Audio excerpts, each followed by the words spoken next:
Pradesh is uniquely positioned in this transition, and it is India's largest agricultural state, home to vast farmer networks, rapidly growing industrial base, and a strong infrastructural development, one of the country's largest consumer markets. India's plastic and packaging industry has evolved around ports because most feedstocks are imported or imported and converted next to ports. Biomaterial can shift this balance. So this opportunity before us is much bigger than just replacing one material with another.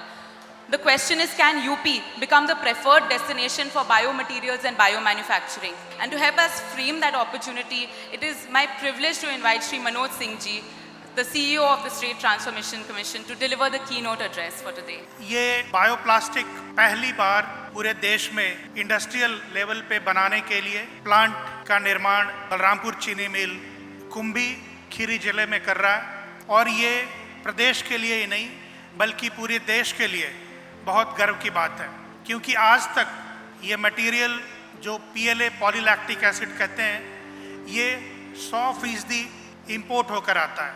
UP से बेहतर जगह इसके लिए कोई हो नहीं सकता, क्योंकि बायोमास का प्रोडक्शन जो उत्तर प्रदेश में है, एग्रीकल्चर की अहमियत जो उत्तर प्रदेश में है, वो दुनिया में कहीं और नहीं है। ये एक तरह से ग्रीन मैन्युफैक्चरिंग के लिए पूरे देश में न्यू की तरह काम करेगा ये factory. My question would be that what would it take for UP to become the preferred destination for biomaterials, bioplastic and biomanufacturing? I would also like to highlight the overall industrial ecosystem in UP now. You have seen the kind of transformation in infrastructure with the expressways network, the road network, the connectivity to the rail ports with 47% of the dedicated freight corridor network in UP. You mentioned about the port benefit. UP has been ranked number 1 in the logistics ease among the landlocked states, export preparedness in the landlocked states. That is because almost 47 out of 115 stations of the dedicated freight corridor are in UP.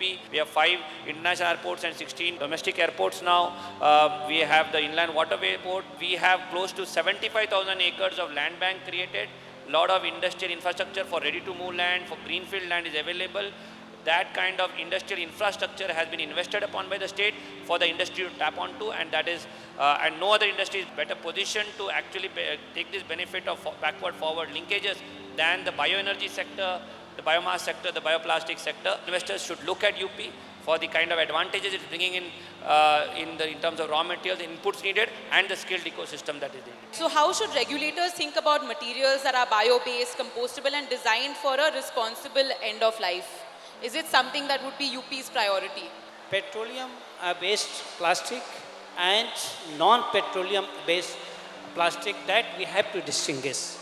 And this challenge has to be accepted by the government agencies, by the regulator, and educate the bottom of the people that how it is affecting our life, how it is affecting our health, not only our health, but also the health of other animal. What are the customers asking for today that they did not ask for 5 years ago? And especially when it comes to sustainability or health. 5 years ago, the ambition, the mission of the purchaser was simple. That what would be my cost per unit, how is the packaging performing, and lightweighting.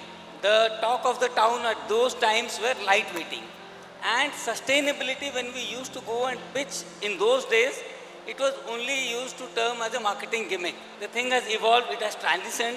When we go and try to sell to our customers, customers are prioritizing the kind of circularity, the kind of regulation activities, regulation adherence, and low carbon emissions, zero carbon footprint, ESG and net zero commissions, net zero commitments and all.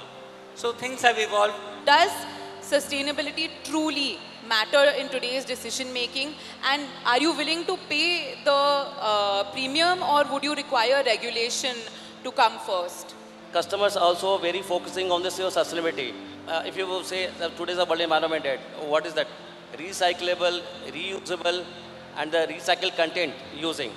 So these are the 3 things which generally customer also ask. is a very important to have each and every, and not only the corporate, each and every individual their own sustainability goals. From a technology standpoint, how far have biomaterials come in the last decade in terms of performance, processability, and actual commercial readiness? Earlier it was only lab scale production and lab scale developments. Now I see very big commercial plants across the world and now in India also.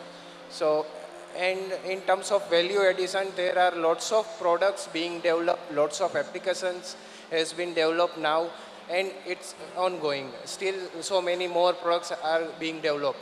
Each and every brands are working on it, developing new products. Everyone wants some sustainable products in their portfolio.